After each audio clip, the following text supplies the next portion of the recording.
Over 500 confirmed kills. No scope, no squad, just a bolt-action rifle and a war he never asked for. They called him the White Death. This is the chilling true story of Simo Häyhä, the most lethal sniper the world has ever seen. Before we begin, this video is for informational purposes only. All information is based on publicly available sources. Simo Häyhä, better known by his fearsome nickname, the White Death, is considered one of the deadliest snipers in recorded history.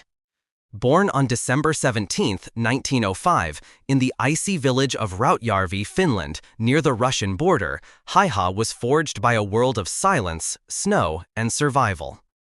His surroundings were harsh, his life was simple, but it was this simplicity, hunting in brutal winters, mastering his environment, that built the foundation for his future battlefield dominance. Today, we dive into how a quiet farmer became a ghost in the forest and a nightmare for invading Soviet forces. Growing up in the unforgiving wilderness of Rautjärvi, Häyhä learned two things very early: how to shoot and how to survive. As a teenager, he honed his hunting skills using an old bolt-action rifle, a skill that would later define his legacy. By age 20, he had completed his compulsory military service, earning the rank of corporal. He was exceptional at two things: shooting and skiing, both critical in Finnish military competitions and winter warfare. Later, Häyhä joined the suojeluskunta, Finland's volunteer militia, where his precision and discipline truly stood out. His training prepared him for the role he would soon play in the most brutal war of his time.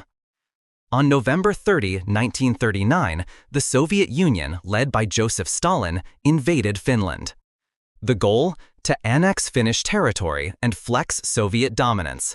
But the Finns, including Häyhä, weren't going down without a fight.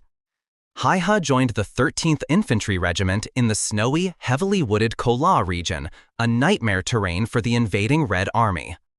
The Soviet troops, nearly 750,000 strong, were up against freezing temperatures below -30 degrees Celsius and snow that reached 2 meters deep. But the terrain was Finland's ally and Häyhä's hunting ground. Armed with a Finnish Mosin Nagant M2830, nicknamed Pustikorva, or pointy ear, Häyhä chose to use simple iron sights instead of a scope. Why? Scopes could reflect sunlight, giving away his position. He wanted to be invisible. Clad in all white, he blended into the snow. He built snowbanks to steady his aim, and even held snow in his mouth to prevent his breath from showing in the cold air. Operating alone, he waited, watched, and struck.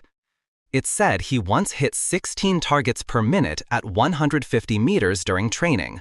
That's the kind of speed and precision that turned him into legend.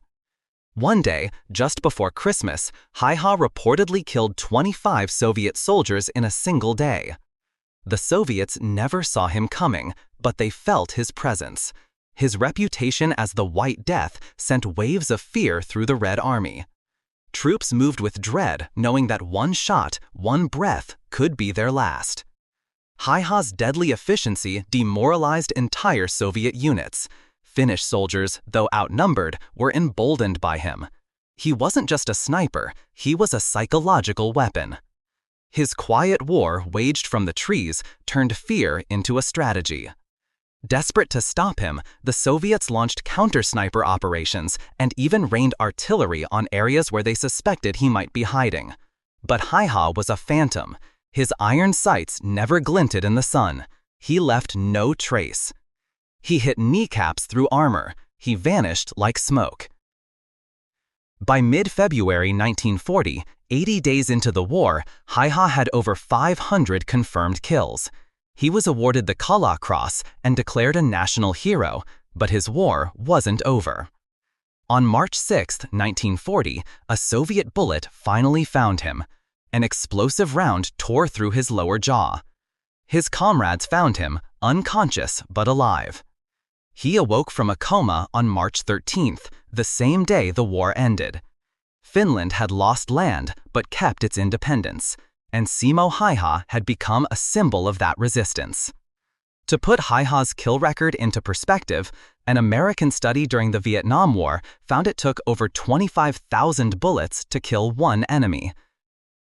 By that standard, Häyhä would have needed over 13.5 million rounds. Instead, he needed 505 bullets and probably used far fewer. That's what made him the most efficient marksman the world has ever known. After the war, Häyhä never returned to his home. It was now Soviet land. He recovered, scarred but alive, and lived out his days quietly in rural Finland. He never boasted. He never wrote a book. When asked how he became such a good sniper, he simply said, "Practice." He passed away in 2002 at the age of 96, a humble man with an immortal legend. He was a symbol of what a single person can do when skill, discipline, and duty collide in the middle of history. What are your thoughts on Simo Häyhä? Let's talk about it in the comments. If you found this story fascinating, don't forget to like, subscribe, and hit the bell icon so you don't miss our next dive into forgotten legends and history's unsung warriors.